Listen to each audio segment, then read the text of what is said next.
So we're now transitioning from the physical world to the virtual world, so buckle your seatbelts.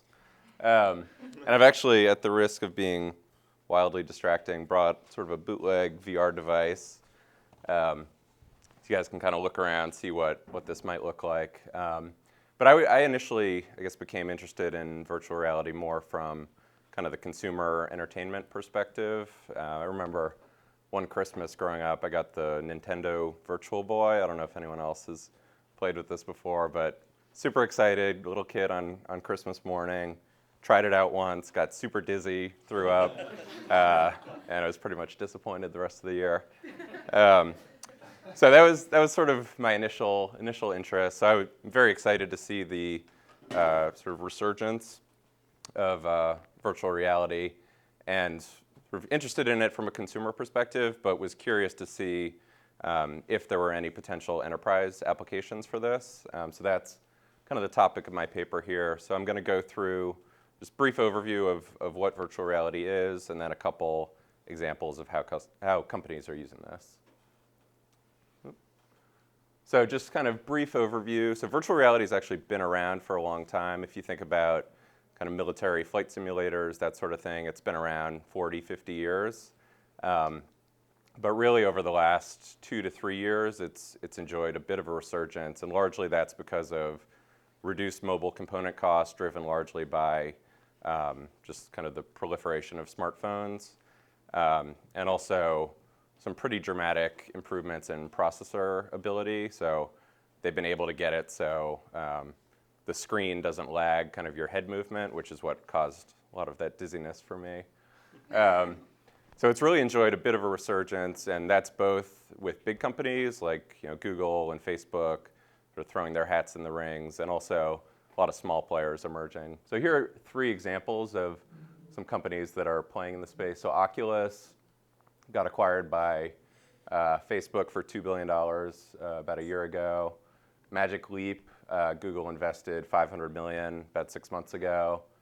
And this thing that you guys are all playing with, you can get on eBay for about $6.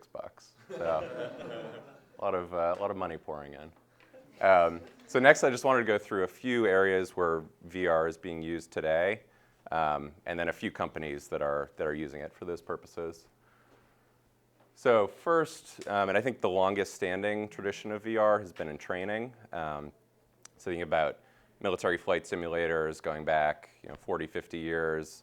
And really training is, I think, particularly strong use of VR for industries where there's kind of a high risk of failure. So you think flying a plane, operating on a patient, these are pretty, you screw up on those things, they're pretty costly. So sort of getting as much experience as possible in a virtual environment is pretty beneficial. And from an academic standpoint, there's a lot of proof that says training in a virtual environment has a better impact on outcomes than sort of a classroom setting. So 2 examples on here. One study of welding students, oddly, found that welding students who learned in a virtual environment had a 41% increase in certifications earned when compared with those that learned kind of the same material in a classroom environment. So pretty dramatic improvement in outcomes there. Another study on ophthalmologists found that those residents that learned procedures in a virtual setting went through operations more rapidly and with fewer complications than students who went through traditional training. So from sort of an academic standpoint, there's a lot of proof that says kind of learning in a virtual environment is effective. From a company perspective, this is actually being used today. So I looked at this one case study of National Grid, which is a UK electricity and gas company. So they've actually instituted virtual reality as kind of a mandatory component of their training. So anyone who's kind of training to be a technician or anything like that has a virtual component to the required training that they go through. And for a company like National Grid, where these technicians are climbing up on telephone poles and doing sort of various somewhat dangerous maneuvers, having a virtual environment where you can kind of learn some of those techniques in a safe place is pretty effective. And here just a quote from the head of training and engineering at National Grid. With VR, we've been able to move from a PowerPoint presentation to a hands-on model. We teach students how it works without having to climb to the top of a utility pole. The technology is familiar to many of our students as they grew up with virtual world computer games. So it's something that's becoming more and more familiar to students. The second sort of application I wanted to look at is the use of VR in manufacturing. So I think particularly as manufacturing techniques like CAD, computer-aided design, 3D printing, a lot of the manufacturing processes are moving from the physical world to the online world. So kind of integrating virtual reality into that process, I think, makes a lot of sense. And it also enables you to do things that you couldn't do in a physical world, and I'll go through an example of that. But you can do things like kind of rapid A/B testing of prototypes. So you can see, without having to build two separate things, sort of which potential user might respond better to. So the example I want to go through here is Ford, which is actually, from all the companies that I looked at, I think doing the best job and the most committed to using virtual reality as an integral part of the production process. So they've been doing this actually for about 15 years. In 2006, they launched kind of a facility that's entirely devoted to virtual prototyping called the Immersion Lab.